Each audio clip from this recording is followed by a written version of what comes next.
নমস্কার বন্ধুরা, আবার চলে এলাম ছোট্ট একটা ভিডিও নিয়ে তোমাদের সামনে। সেদিন ছিল ঝিনুকের বার্থডে, কিন্তু এক্সামের জন্য ভিডিও আপলোড করতে পারিনি, আর ঘরেই ছোট করে করা হয়েছিল। দেখো, দুপুরবেলা একটু ভাত করেছিলাম ঘি, তার সাথে 5 রকমের ভাজা খাওয়া ছিল।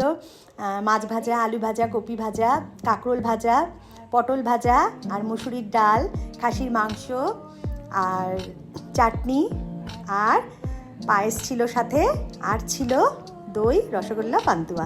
এটাই দুপুরের মেনুতে ছিল। ছোট্ট করে একটু আয়োজন করেছিলাম আমরা।